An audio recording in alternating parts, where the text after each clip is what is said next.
Hello दोस्तों, जय Hind. I am agronomist Nihal. Today I am talking about how to cultivate or manage crops and more income from the agriculture sector within 2 or 3 months। Basically हम इसमें मेज यानी मक्की की खेती के बारे में इस वीडियो में बात करने जा रहे हैं। सबसे पहले आपको मैं बताना चाहता हूँ कि मेन इम्पोर्टेंट रोल निभाता है आप किस तरह का बीज प्रयोग कर रहे हैं खेती में। यानी जिस तरह का बीज यूज़ करेंगे उसी तरह से आपको उत्पादन यानी कि उपजाऊ मिलेगा खेतों से।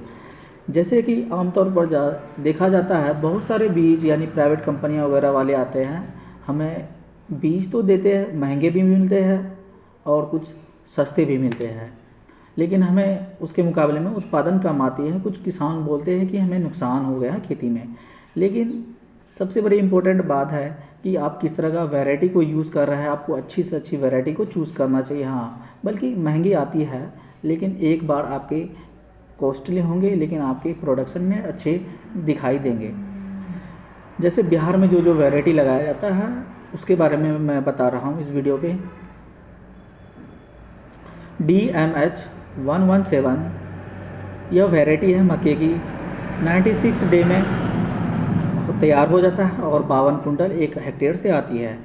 BH40624 साबुर मक्का 2, लक्ष्मी राजेंद्र हाइब्रिड मक्का 1 और 2, DMRH 1308, VMH4106 ये सब मक्के की वैरायटियाँ हैं। अब आगे देखते हैं हमें क्या इम्पोर्टेंट रोल रहता है मक्के की खेतियों में। क्लाइमेट यानी कि जलवायु।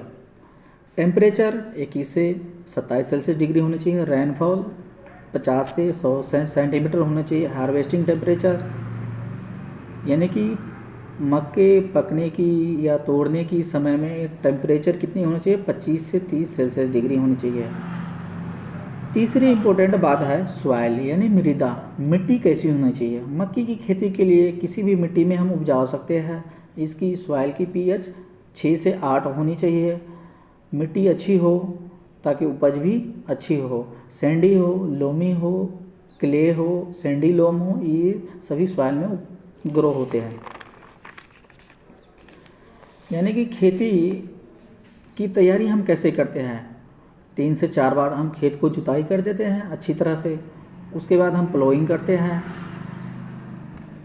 जुताई इसलिए करते हैं ताकि जो भी इंसेक्ट है या कीड़े मकोड़े या कोई बीमारियां हमारे खेत के अंदर ऑलरेडी पहले से हैं तो उसको डिस्ट्रॉय कर देते हैं ताकि उसकी लाइफ साइकिल नष्ट हो जाए। यानी खेत को तैयार करने के समय आपको 4 से 6 टन आपको वेल डिकम्पोज्ड मैन्यूर यानी कि गोहा वाले या उपला वाले खाद जो होते हैं उनको हम ऐड करते हैं खेतों में ताकि अच्छी तरह हमारा उत्पादन हो सके। सोइंग टाइम होता है मिड अक्टूबर से नवंबर, यानी कि 15 अक्टूबर से नवंबर तक के बीच में आपको बोआई कर लेनी चाहिए खेतों में। इसकी दूरियां 60 × 20 सेंटीमीटर की दूरी होनी चाहिए। सोइंग डेप्थ यानी 3 से 4 सेंटीमीटर गहराई होना चाहिए और बीज की मात्रा 8 से 10 किलो होनी चाहिए। 1 एकड़ में लगभग 40,000 प्लांट होना चाहिए, क्योंकि अगर हमारे खेतों में अच्छे प्लांट की मात्रा रहेंगे तो हमारे उत्पादन में भी वृद्धि होगी। यह लाइन जो मैं बताने जा रहा हूँ ये सबसे बड़ी इम्पोर्टेंट हो सकती है मेज की क्रॉप के लिए। जैसे सीड ट्रीटमेंट यानी बीज उपचार है, इसलिए ज़रूरी है कि कोई भी बीमारी ना लगे हमारे पौधों में। यानी कभी कभी देखते हैं हम अपने खेतों में सीड को बिना ट्रीटमेंट किए हुए बो देते हैं। प्लांट जर्मिनेट भी होता है, प्लांट भी आते हैं, लेकिन 20 से 25 दिन बाद फिर वो क्या धीरे धीरे वो मरने लगता है। इसका कारण है उसके बीज में हमने ट्रीटमेंट नहीं किया, बीज उपचार नहीं किया। उसमें क्या बीमारी लग जाते हैं, जड़ों में जड़ को खाने लगते हैं कीड़े वगैरह, तो उससे बचाने के लिए हमें बीज की उपचार अवश्य करें। यानी अब खाद की मात्रा क्या होनी चाहिए, बहुत बड़ा इम्पोर्टेंट रोल रहता है जो DAP 150 किलो प्रति एकड़ होना चाहिए, यूरिया 155 kg पर एकड़ होना चाहिए, पोटास 20 kg पर एकड़, जिंक 10 kg पर एकड़।